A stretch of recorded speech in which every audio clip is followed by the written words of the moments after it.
Greetings.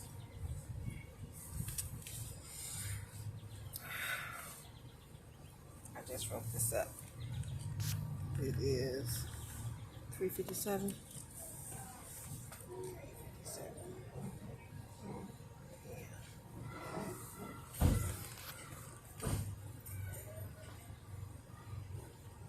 July 14th.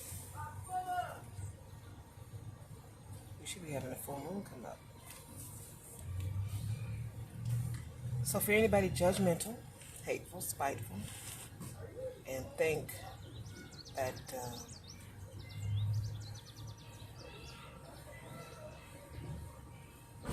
I have it all made in the shade, not at all. I wish you love, joy, peace, and prosperity.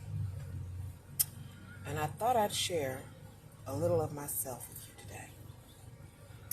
I wrote a book, Forgive Yourself, Forgive Others, Do Self-Care, and Learn How to Not Give a Fuck Going Forward. No one bought the book. So I took it off the shelf. I'll work on it. I'll do some edits. I'll put it back on later. So that's where I'm at right now. So I'm going to show you where, when I was kicked out of the house, I had to find me a place. But not without going through some adversities first. When I did get kicked out, I took a jean skirt from my mother's closet. I cut it as short as I could, almost. I headed to the bus stop. I don't even remember what the John's name was. The John picked me up. He took me to a hotel, picked me up in his new, I remember the color of the truck, it was red. And I stayed at the Dollar Inn. It was the Dollar Inn at that time, off of 75th and Shade. I was there about a week. Me and another young lady, my first job was Steak and Shake. So I stayed there a couple of nights on my own, and then me and her roomed together because she didn't have a place. After that, I stayed with various friends and family. Well, I stayed with various friends, not family. I was in school at IUPUI at the time. I had to drop out because I wasn't able to work and keep it together and continue going to IUPUI. I originally started school for nursing. I didn't finish up nursing. And then eventually one of my managers at Steak and Shake took me in. And I stayed with her and her family for a while. One of my friends, Michelle Bowen, recommended this place. So that's how I ended up here. When I moved in, I didn't have any, didn't hardly have any clothes. I didn't have anything to sleep on. I bought at the Family Dollar a eggshell foam mattress to sleep on. I didn't have any pillows. I had 3 white teddy bears. I used those as pillows. I still sleep with stuffed animals to this day.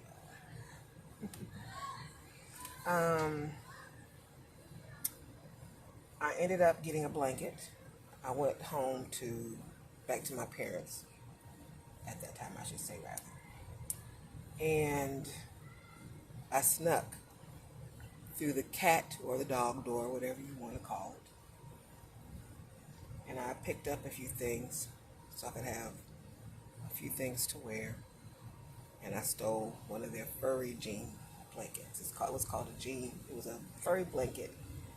It was in multiple colors and it had the word jean on it.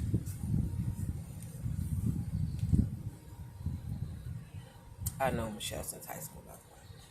We haven't talked since I've moved from the east to the west side when I was here in Indianapolis, but I had to move.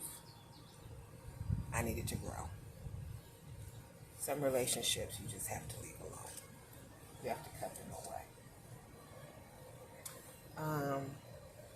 Michelle also helped me get a job at Marsh when Marsh was here. And another friend helped me get a second job at Amoco off of 96 in Fishers when Amoco used to exist at the corner gas station there.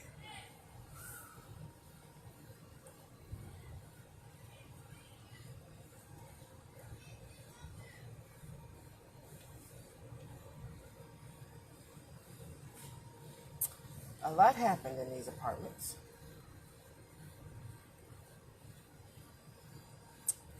A lot. I had some ex-boyfriends, eventually an ex-fiance, a couple of rapes.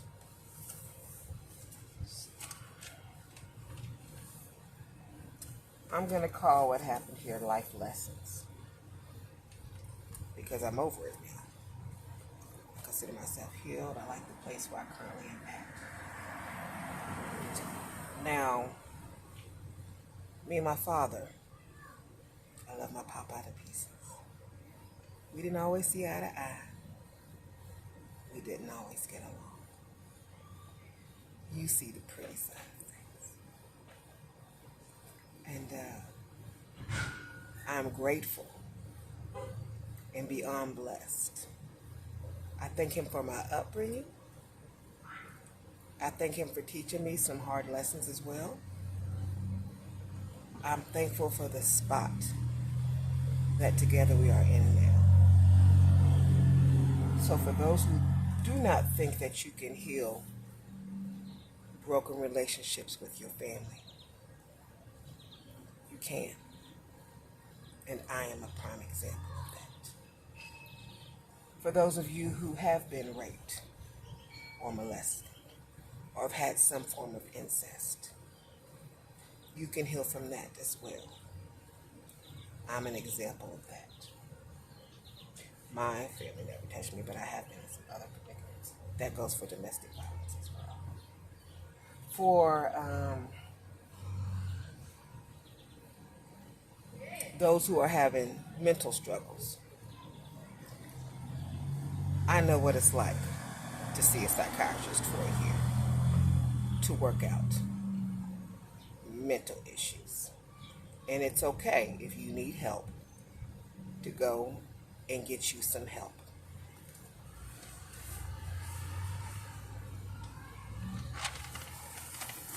I'm going to keep it short. I just thought I'd share. So, you see me where I'm at, but you don't know my story, and you don't know what I've been through.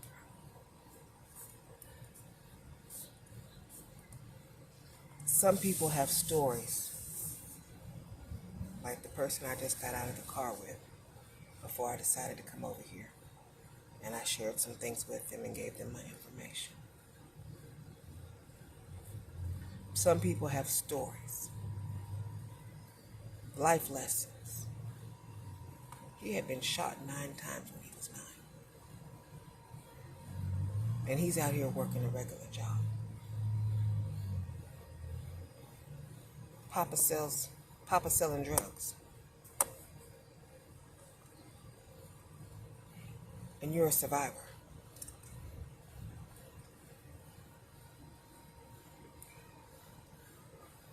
Share your story. Don't judge somebody by the present that you see in them. Everyone has a past. I know what it's like to be on food stamps. I know what it's like to have your lights and your gas cut off. I know what it's like for people to misuse and abuse you. I also know that I have learned how to formulate my mouth to say the words no and put them into action.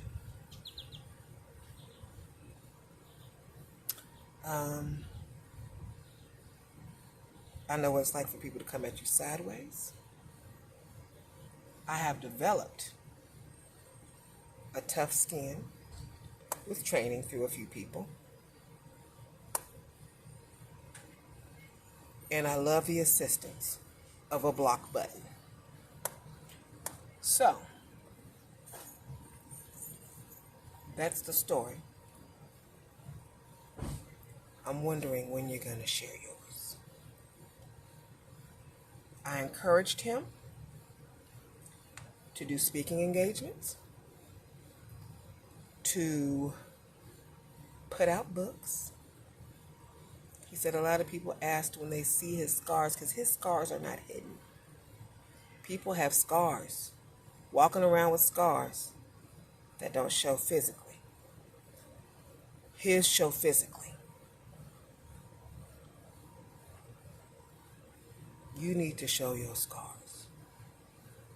Your saving grace is in your scars. Peace. Be still. Take care. And have a nice day. Oh, let me show you the place first. They actually stayed at Carriage House East, which is considered part of the hood. So my first apartment was hood, and I learned from there. It's off of 42nd, in Mid-Hoffer. Praise the Lord. And not too far from the Fishers area.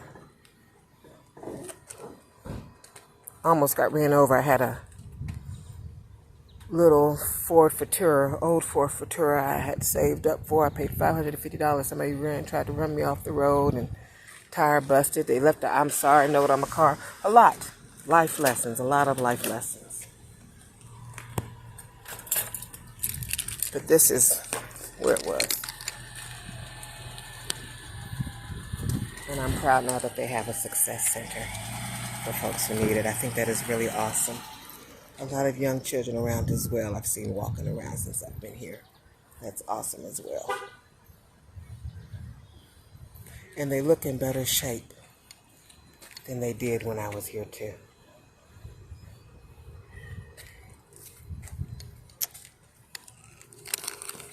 I wasn't able to pay that first month rent, and they gave me a notice. And I had made up my mind then, that's when I got the second job and everything else, that I was going to do whatever it is I needed to do to be able to keep a roof over my head and food in the fridge. Because I remember only having Frito-Lays in my refrigerator and some juice. I wasn't able to afford food. I wasn't able to afford to wash clothes. I would wash them by hand. I burnt a bra in the oven. Let's see. Eventually, my coworkers gave me items they weren't using anymore, like a couch and a rug, so that I could have some place to sleep besides the floor on an egg foam cushion. I had 2 cats. I lost the 2 cats at the time during transition. When I went back to get them once I got steady at the apartment, the lady had let the cats go, Spot and Lazarine.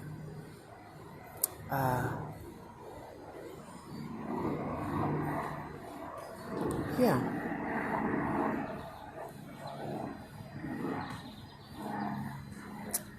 That's where I was. So don't judge anybody. Don't assume. Like I said, we all have stories to share. The question is, are you going to share yours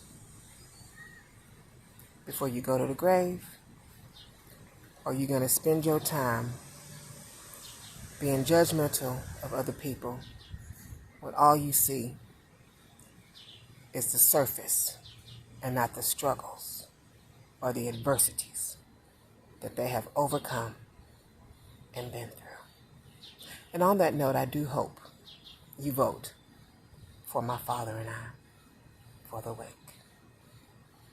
Please and thank you.